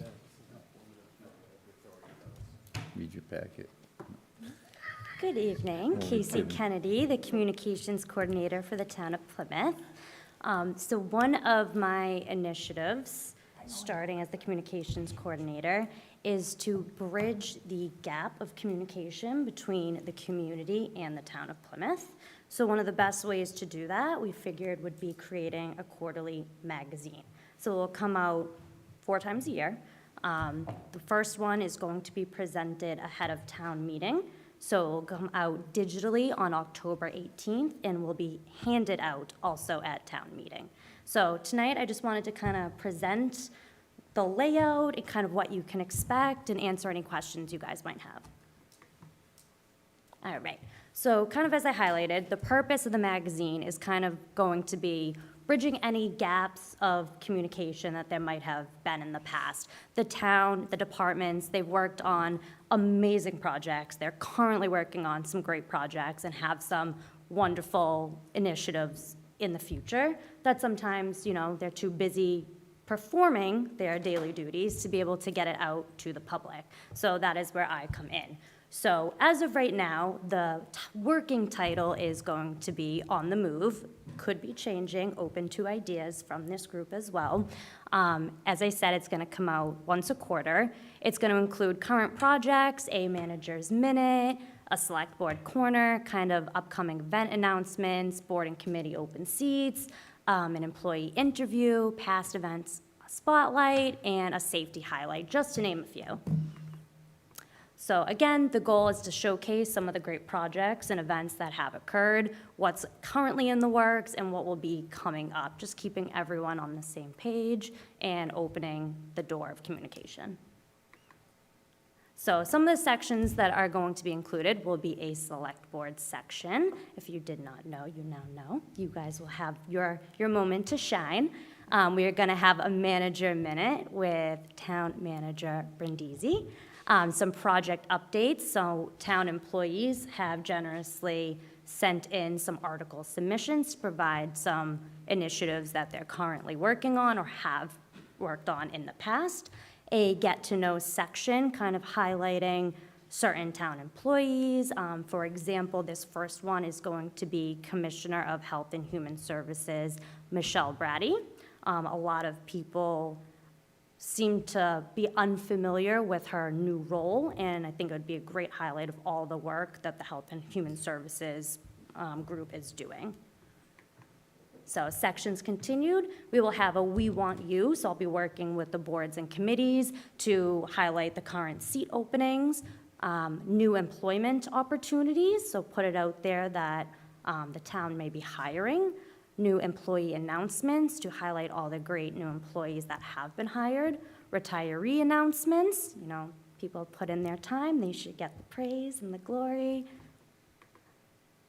Some upcoming events, showcase of past events, some pictures and highlights, an employee spotlight, a safety highlight, and a fun section of Did You Know, that I'll be working on with Connor Anderson for public records and archives, and he's going to be doing some history highlights, which will be fun and informative. So just some formatting examples. We've come up with a great, some pictures, and right now you're seeing a lot of lorem ipsum because it's currently still in the works, but I just wanted to give the board and the community an idea of what they can expect. So digitally, there will be links that will be clickable, obviously will not be clickable on the paper version, but they can go to the website, as you can see there. So just a quick, little overview of what to expect, and that was my brief little information. So open to questions, comments. The title is TBD. We're not sold on it yet, but in the works. So. Any questions for Casey? Charlie? No, not a question. I just want to say thank you, because this is exciting stuff. We keep talking about communication and getting things out there, and this is a fun way to do it. It really is, and it's very informative. You and Jade upstairs there doing a great job, and if anybody hasn't been up there, it's very exciting walking in there. There's a lot of energy, and even Silvio's up there smiling too. But it really is, it's so important, Casey, it's so important, this stuff, and I'm excited to see what you're gonna do with this. This is, Yes, it's in its infancy right now. It's going to grow and evolve. This is going to be the first issue, so I'm excited to see how it looks a year from now and how far Right. we've come with just, it'd be good morale for the different employees if you showcase some of the employees. I think that's great. 100%. We get somebody that just walked in that would probably be, Oh, there she is. should, I like it. if she said, I know. Happy birthday. do you have a birthday page in there? I A can. birthday announcement? She's like, I came in at the wrong time. Can we close with No, but singing happy I'm birthday? open to Yeah. adding some sections, so, yeah, like I said, it's gonna develop over time, so it's just gonna keep getting better and really just highlighting the great things the town's doing, because sometimes, it gets missed because everyone's Right. busy doing the work, so I'm here to Well, showcase it. It's great. If anybody sees Kelly today or tomorrow, and wish her a happy birthday. Anyway, thank you for what you're doing, so. No, thank you. Any other questions? Mr. Golden? Thank you, Mr. Chairman. Casey, thank you for presenting this tonight. I think this is an excellent initiative.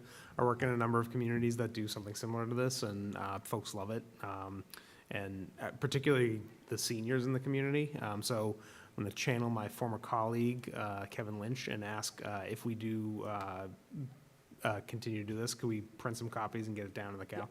Yep, Thank you. that is, we're gonna have the printed copies for the town, but also, for town meeting, but also at the Cal as well, and whoever requests it, but mainly it will be digital. Awesome, thank you. Awesome. Mr. Mahoney? So I think this is a great initiative, and I would my 2 cents is that it should really be simple and straightforward, and we want it to be objective and not politicized, but factual and correct, so that what we're putting out there, the citizens know is 100% true. Yep, agreed. Thank you. Any other questions or comments? I'm always free, so email or call if you think of something, I'm sure. I think it's wonderful. Good job. Thank you. Glad you're in Plymouth, and Me too. look forward to watch it grow, so. Thank you. Thank you. Have a good night. Happy birthday, Kelly McElrath.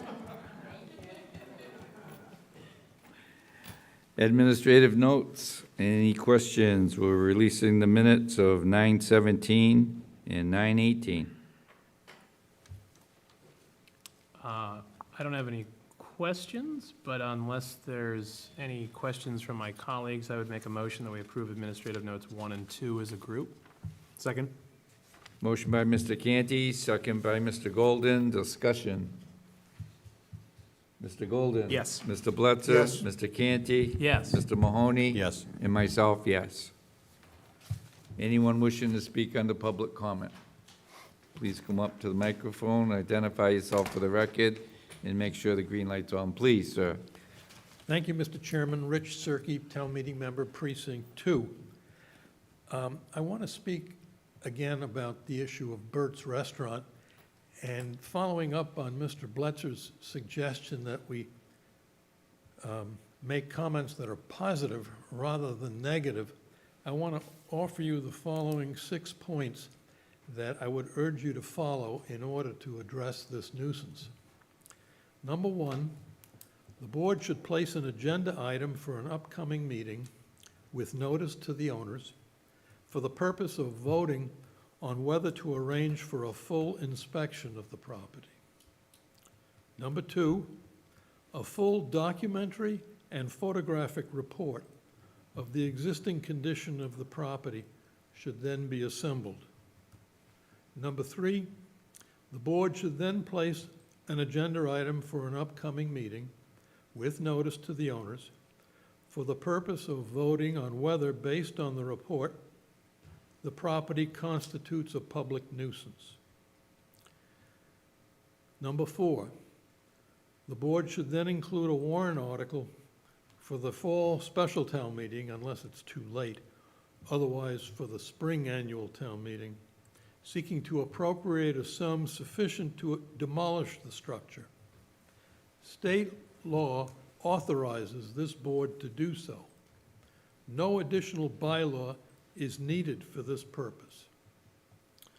Number 5, if town meeting votes to appropriate this sum, a request for proposal should issue for the purpose of hiring a contractor to demolish the structure, unless it's going to be done by municipal employees.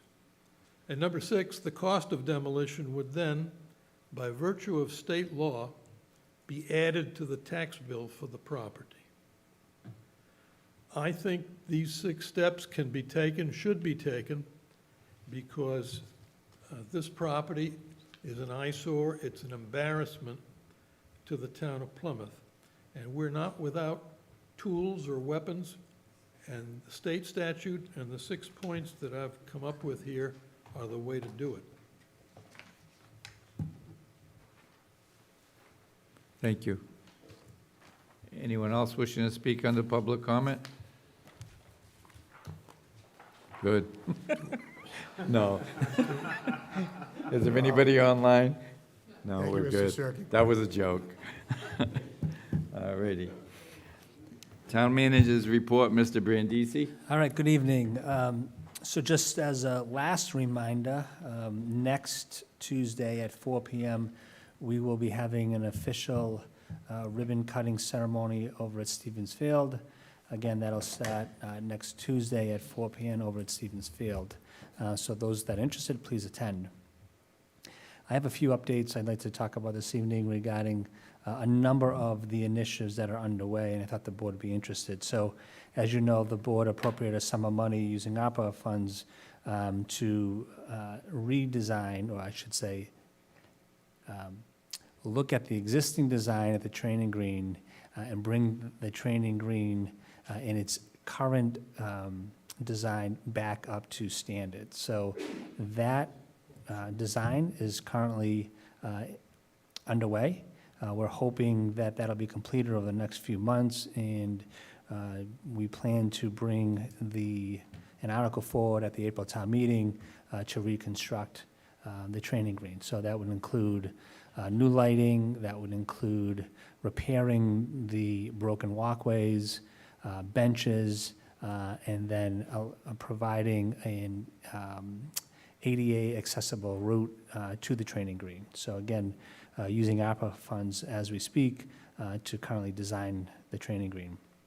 In addition to that, we are going out to bid soon for a community health assessment and a community health improvement plan. So this is one of the major initiatives that's being led by the Department of Health and Human Services and Commissioner Brady. This will be the first ever that the town has conducted a community health assessment, and this assessment will set the stage for the next 5 years for that department's work. In addition to that, we've talked a little bit about in the past about doing a master plan for Forges Field. So Ann Slusser, our rec director, went to town meeting in April to receive a sum of money for that master plan. That's currently out to bid, but we've included an additional component to that master planning process that would also include Hedges Pond. So once we complete with that master planning process, we will have a full master plan for Forges Field. In addition to that, we will have a full master plan for Hedges Pond. And so folks will hear more about that in the months to come, because that will be a community engaged process. We expect to have many of our residents to be actively engaged in that process, so that we can get their input and we can design those two parks for the enjoyment for the next 2 generations to come here in town. In addition to that, we have another RFP that we'll be issuing soon for Memorial Hall. As you know, Memorial Hall is in much needed repair. The chairman often talks about Memorial Hall, so we're issuing an RFP on that one very soon as well. Once we go out and we identify an engineering architectural firm, we hope to do a top to bottom review of that structure and then come back at a later date with proposed renovations of that building. Moving on to some street projects. As I mentioned about a month ago, Eisenhower, Truman, Howard, and Kennedy streets are all in the midst of a full depth reclamation. As presented in the past by our DPW, full depth reclamation is the most costly of repairing our roads. In fact, it costs 1 mile of roadway costs approximately $1 million. The 4 roads I just named are 40 years old, which is why they require full depth reclamation. So we should never allow our roads get to the 4-decade mark. And in fact, that's why oftentimes what you see, you notice this past year, we did approximately 15 miles of chip seal. And so that chip seal will extend the life expectancy of our roads. So you'll see more chip seal in years to come. To extend that life expectancy. And again, as we know, folks, we do get complaints over the rubber chip seal because, the first week or 2, there's a lot of loose gravel, but that is the most cost-effective way to preserve our roads. So I just wanted to raise the board's attention to those 4 roads that are, again, 40 years old. Moving on, I just wanted to congratulate Jackie Gurney, our HR director. She worked with Tiffany Park, our grant writer, and most recently, they were notified that they received a grant award of $60,000 to conduct a classification and compensation study. This is really important because the last time we conducted a class and comp study was back in 2017. So it's about 7 years old. By the time this is underway, it'll be 8 years old. We're going to work with the school department, so we're going to have 1 class and comp study for both the town and the schools. So $60,000 is probably, it's close, but it may not be enough to complete. So we'll be looking for an additional source of funding so that we can issue the RFP and then engage a firm to do this class and comp study on our behalf. So more to come on that. For those folks at home and then they're in the senior bracket of age, I want those folks to know that the senior tax credit program has begun. We are now looking for applications. We typically set aside about $40,000 a year for this program. Each household can receive up to $1,500 per household if they become part of the senior tax credit program. You can go to the website. The applications are online. And then on November 12th in this room, we will hold the public lottery. So in the past, the lottery was held just in the Human Resources Department. And we have received some calls from some folks in the past that didn't think it was transparent and public. So we're actually going to hold a lottery in this room on November 12th, right before a select board meeting. So it's very clear, who gets selected. Again, so that's November 12th. Since the town clerk is here, she notified me this morning that she has already received 14,700 requests for vote by mail, which represents about 28% of our voters. So the town clerk's office is receiving those requests as we speak, and early voting will begin on Saturday, October 19th, which is also our town meeting, and that'll last for 14 days. So although we just finished the primaries, the town clerk's office is already actively working on the November 5th statewide and presidential election.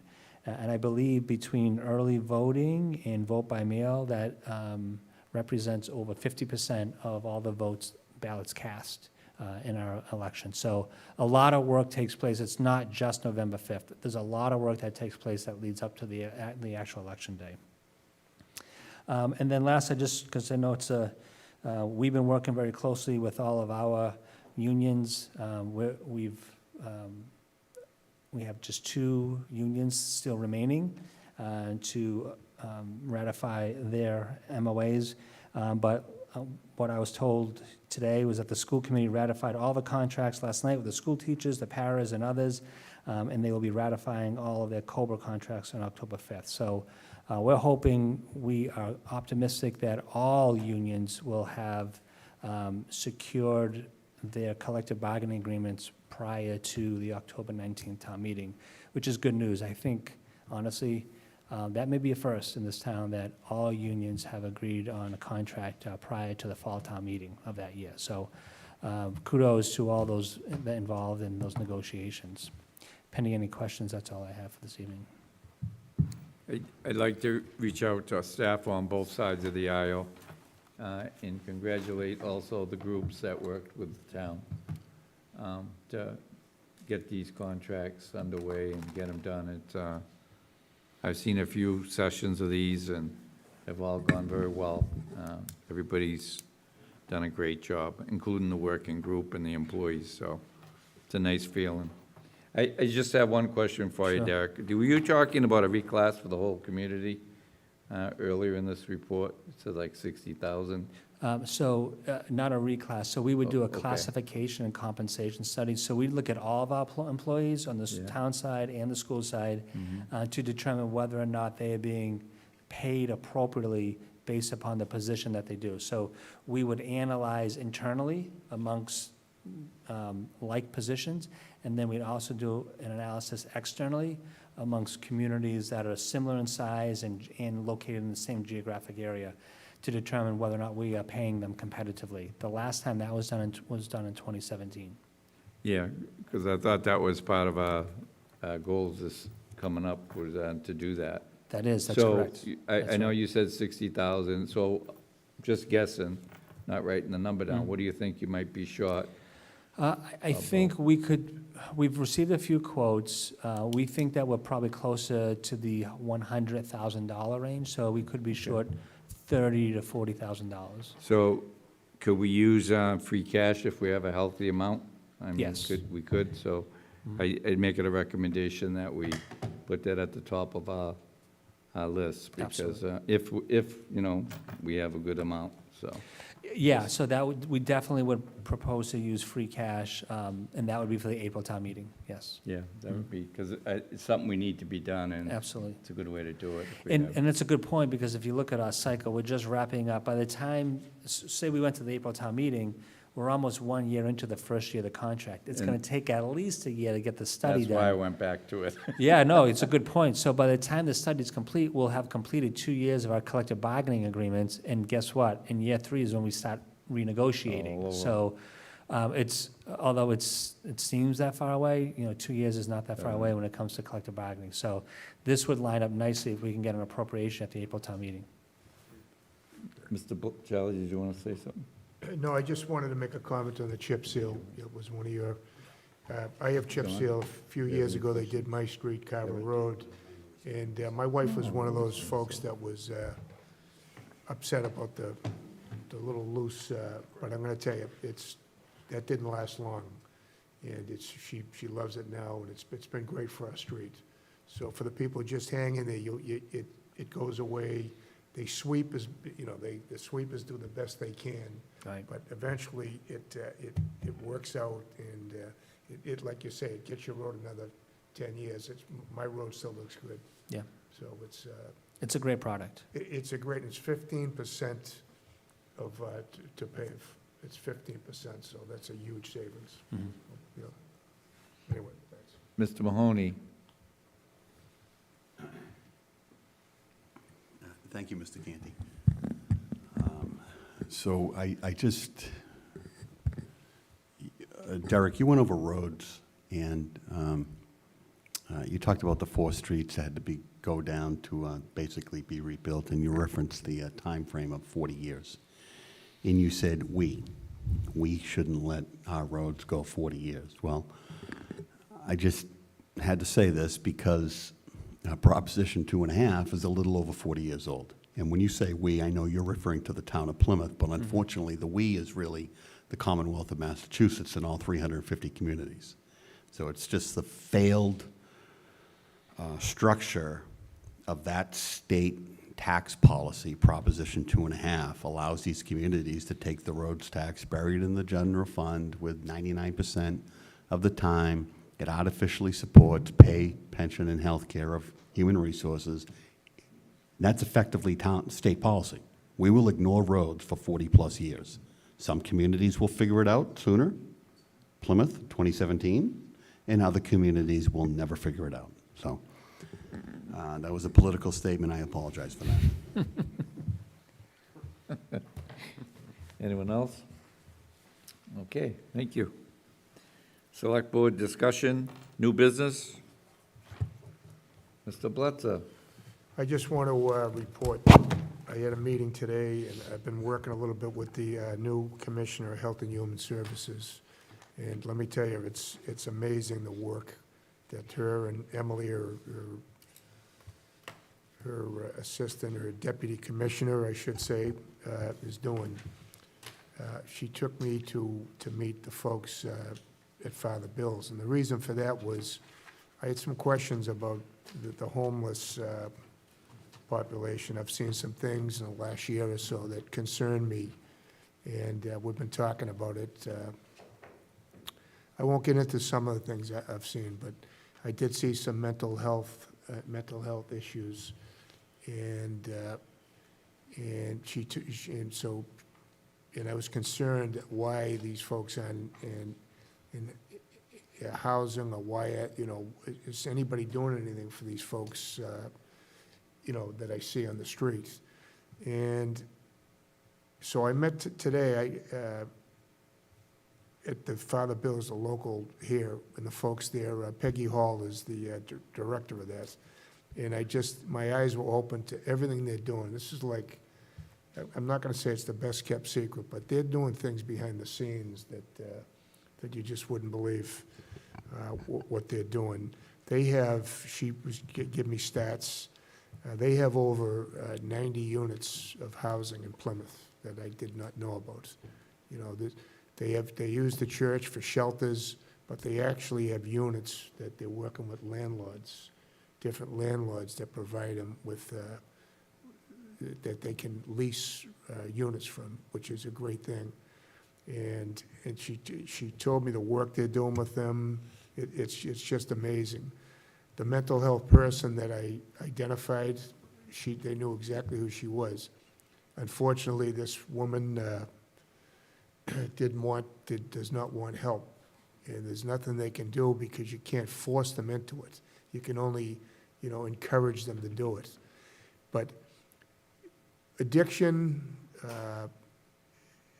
drugs, alcohol addiction, mental health, that's it's economic reasons. There are actually people that are homeless that have no addictions, but they just have, whether it was domestic violence, whether it was, and they can't afford to live in an apartment. They're living out of their cars. And these are the people they're helping. And I heard a story today about everybody thinks it's all these bums, all these drunks that just, don't want to work, and it's really not that. And I want everybody to know that that they're doing, the work they're doing. They told me about a woman, an elderly woman, and she has a job in teaching, and I don't want to say too much because I don't want anybody to know who this person is.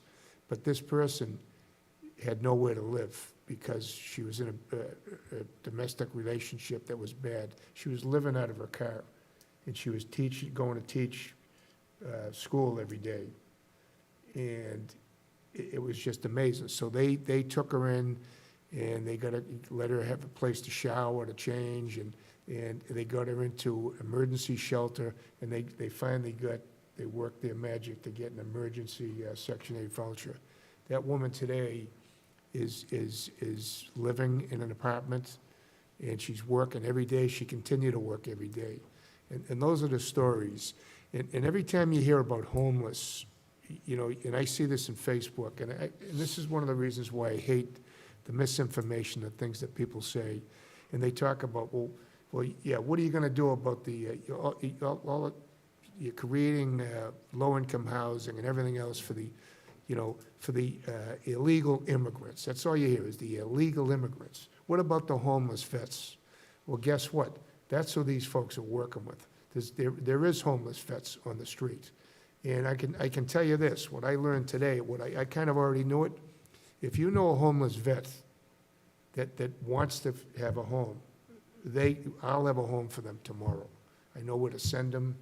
All they have to do is go to Roxanne, the veterans agent, or you can go to Father Bill's. There's so many agencies out there. They'll find a homeless vet. They'll get them off the street and get them food and shelter if they want it. So you're gonna hear more about Father Bill's. They're doing a lot more work than I ever thought. They know exactly what's going on with the homeless. They have stats on how many people, I think there was 36, went from 21 to 36, sleeping in the streets last winter. So, and they've identified, they know who these folks are. So I want to commend these folks, and they're working on some projects. I would love to find some more housing for them. If some landlords have housing that they'll be amenable to leasing to these folks, it's a great idea. You're helping, and you're helping people. Most of them, they're Plymouth residents. These aren't residents from out of state or even at the other parts of the state. Most of them are from the Plymouth, Kingston area. That's what I was told today. It's a stat that I didn't know. So I want to commend them, give them a shout, and I'm going to keep staying involved with that organization. And they're working together. The recovery centers they're working with, Michelle, Human Resources, they're working together. They're all working together to try and help the problem. And this problem affects our tourism, it affects our businesses, it affects our residents, okay? But we're dealing with human beings here, and they have to be treated with dignity and respect, and we gotta help them. And if we help them, we get them off the street, it's gonna make Plymouth a much better place to live in. The downtown waterfront, it'll be much better. So there'll be more things to come to this board, and I hope everybody's very supportive of it. Thank you. Thank you. Anyone else have anything on the new business? I just have one item, and I don't know, this one might be for Mr. Mahoney. But when I pull out of here, and I'm sure everybody else does, I noticed that the Spire Center, which we just put a lot of money into, has new AC units, and they kind of stick out. They're white, and they're, it just catches your eye, the beautiful building that and it just doesn't look You wanna good. talk? I'll just be honest. You want to speak it? So if we have somebody in one of our departments, Mr. Mahoney, maybe CPC, if they need somebody to donate some Mr. paint, Chairman, I I'll can be more speak. than happy to. But, I'm not a painter, but, I can help you with that. it just, I know the intent's good, and it's not to be derogatory, but it just doesn't look good. I don't know if it's just me. Mr. I can address that for you if you I want. didn't ask you to, but, if you can do it in less than 2 minutes, please. Mr. Hollis has assured me they have the money. They're putting splits in, they're gonna take care of the air conditioning. They're very aware of it, and they do have the money to do it. They're getting bids on it, and it is gonna get done. So I've talked to them several times. Okay, about but I'm not talking about splitters. about the I'm talking windows. about the white air conditioners They that are are stuck gonna- in the window they are gonna- that stick out a mile. At least if they were the same color as the windows, it wouldn't be so. They're gonna be removed, and Well, until they're removed, can you Very please soon. paint them? Because you got a lot of spare time on your hands. Thank you. I'm glad you just noticed. It's only been about 6 months. No, I just keep forgetting it, but, it is what it is. It doesn't look good. Anyone have anything under letters? Old business? Mr. Canty?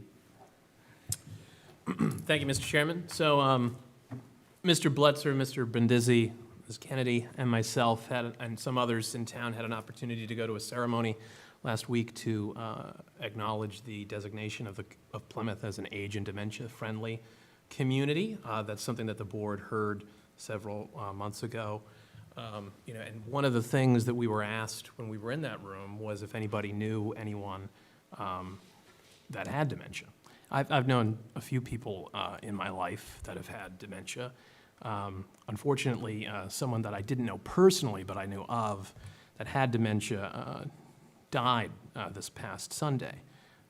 Member of the Open Space Committee, member of Sustainable Plymouth, Andrea Dickinson, unfortunately lost her father to dementia this past Sunday. Prior to the onset of his disease, Arthur Dickinson was a Vietnam veteran. He retired as a commander from the Navy after having served in the reserves post-war. In his civilian life, he was a French, Spanish, and Russian teacher.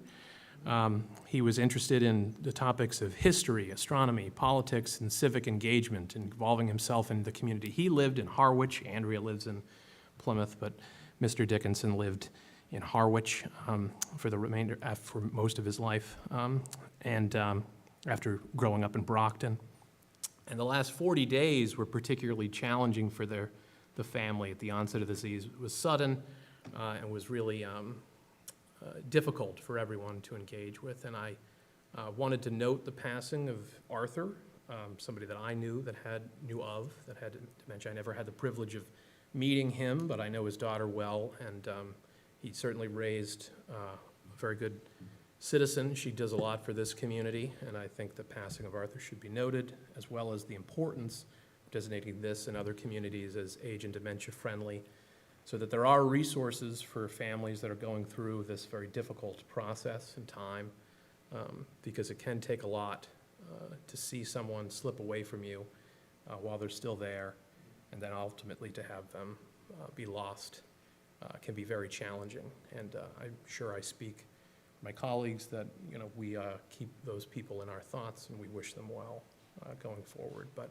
just wanted to note that, given that that was a recent topic that came before us and a recent event for someone that has done a lot for Plymouth and will continue to do so. Thank you, Mr. Chairman. Thank you. Anyone else have anything under old business? Mr. Brandisi? I just forgot one thing to mention under my town manager report. As the board knows, we have an elderly and disabled tax assistance program. We actually have a committee that reviews applications. I want folks to be aware that the deadline for the applications for the elderly and disabled tax assistance program is next Tuesday, October 1st. So those folks that are looking for tax assistance, please go to the website, fill out the application form prior to next Tuesday so it can be reviewed and hopefully they can be awarded a sum of money to assist them with their taxes. Okay, duly noted. I just want to make note that the next meeting will be October 8th. I know it's printed on your packets as the 1st, but it is the 8th. And Jay will be sending out, I believe, a schedule for next 3 months, several months. And of course, that's subject to change, anything that should come up to the board that needs an immediate meeting or a quick meeting, so be it, we're here. So on that, folks, motion to adjourn, So moved. Second? second, all in favor? Aye. Unanimous. Thank you for watching. Have a wonderful week. We'll see you October 8th. Thank you.